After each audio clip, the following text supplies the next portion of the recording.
Apocalypse Now, had abandoned that project for this space opera that he was doing. And the Apocalypse Now, the property was owned by Zoetrope Studios. And so he thought, I'll do Apocalypse Now. A nice, simple film.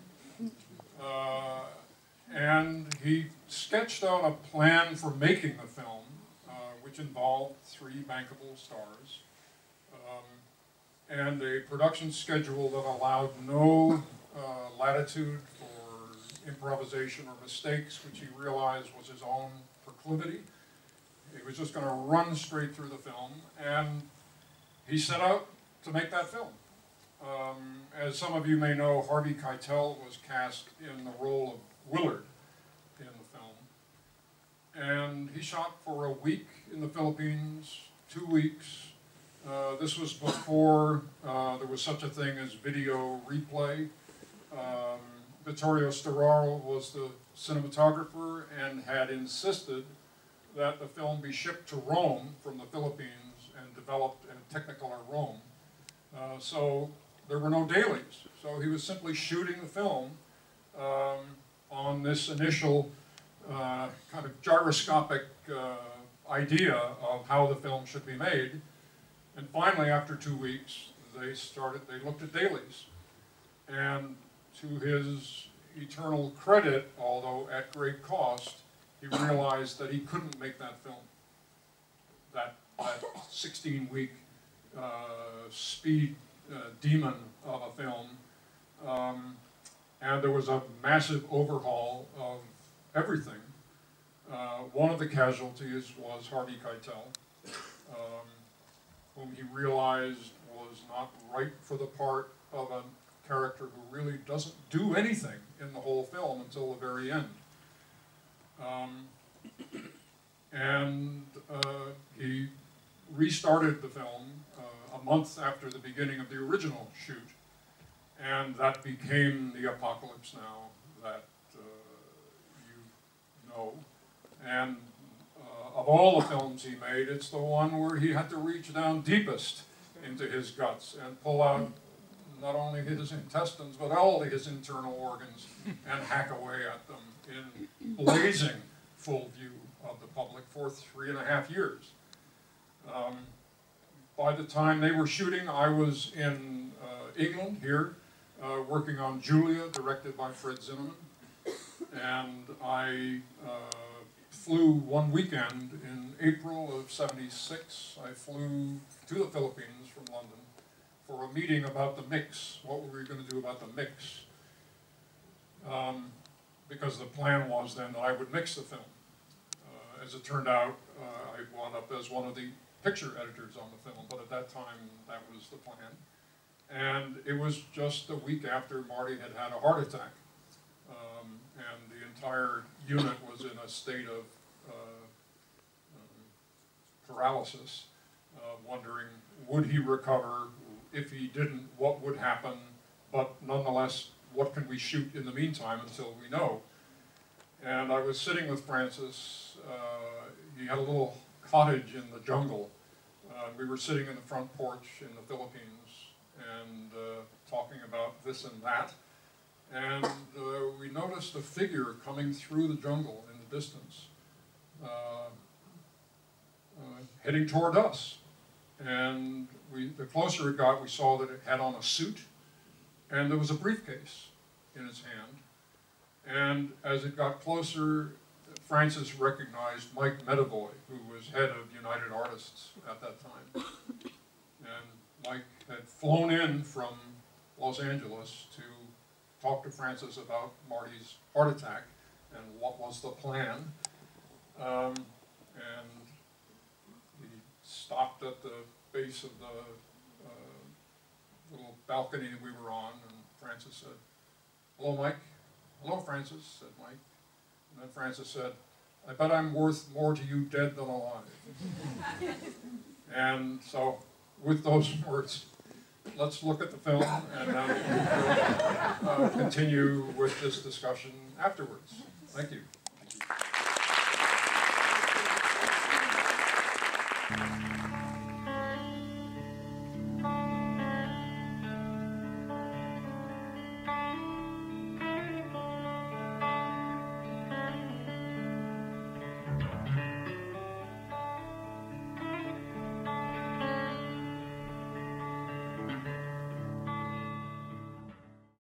joined the crew, all the photography had been already shot, and there was an attempt being made to assemble it.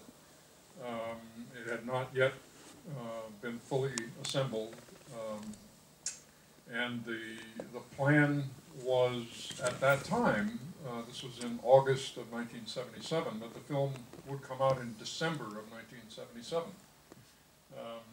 And it was clear to me within a day or two that that was just not going to happen. And I had a discussion with Francis, and this was clear to everybody, but nobody had actually said it. And so Francis, at that point, there were 4 editors on the film, me being the 4th, the newest one. And we all went out to lunch together, and he said, if you work on this film for any length of time, you go insane. One is to go progressively stranger and stranger, in effect, become more and more insane. But I wanted to start from a normal point. I wanted to be as normal as it can be at the beginning. And so Richie Marks, who was one of the editors. Richie, you've been on it the longest, so you're clearly the most insane. Jerry Greenberg, you've been on it next, so you're not quite as insane. And Walter, you're the most normal because you haven't been on very long at all. So I want Walter to cut the beginning, and then Jerry to cut the sort of the next section, Richie the next, and then he turned to the 4th member, who was Dennis Jacob, and he said, well, Dennis is clearly completely insane all the time, he'll cut the end. And as it turned out, of course, the beginning of the film, the first 8 minutes or so, is arguably one of the more insane parts of the film. At least it intimates both the beginning and the ending of the film in the first 8 minutes, and that fell to me to do that. As time went on, we lost people. Dennis exited the scene a couple of months later, and Jerry exited the scene, and from that point on, Richie and I really divided the film in half, and so I was editing the film up through the Sampan massacre, and then Richie was taking everything from the Dolong Bridge scene all the way through to the end. This is all you should know. In the days pre-digital, everything was substance, so the film was film, and as a rule of thumb, calculated by me, which is that a minute of film weighs a pound. So if you held a minute of 35mm film and soundtrack in your hand, that would weigh a pound. So of the 236 hours of material shot for Apocalypse Now, that weighs more than 7 tons of stuff. And yet, you have to be able to reach into that 7-ton whale and extract a single frame, which weighs a few grams, because a single frame in the right place can make all the difference. So it's a challenge to heft that amount of material, to keep it all in your mind, when you can't press a button and suddenly see it. You have to actually go to it, know where it is, pull it out, and put it on a machine that will play it back to you. So it's a lost art. It's kind of like knowing how to do fresco painting or something. I'm glad that I did it. I went through that phase. I'm glad to be in this period where everything is weightless, where we're dealing with pure information, because that's really what is going on here. When you sit in a theater, even if that were film in the back, you're not aware of the substance of film. You're just aware of light on a screen. What is it, and vibrations in the air, what is it that triggers those variations in light and what is it that triggers those different vibrations of sound. You are ignorant of those, as you should be. So that really hasn't changed at all, although there has been this huge sea change behind the scene. And we've gone over to digital.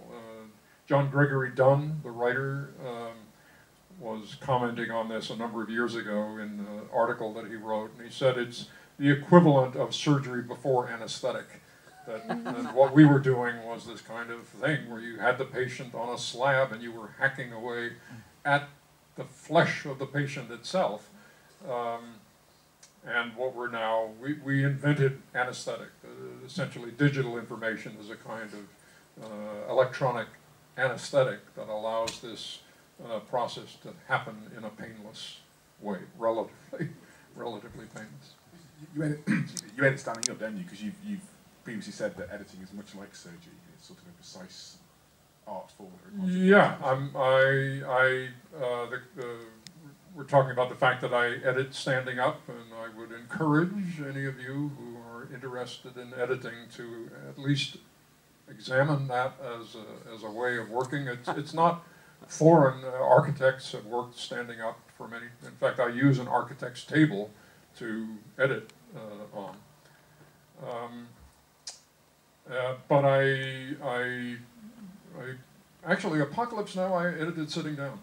It was in that transition period. I started standing up using the old Moviola, and then when the new European editing tables came in, Chems and Steenbecks, you had to sit at them. And it wasn't until the mid-1980s that I rebelled and said, to hell with this, and I jacked those tables up in the air and started standing.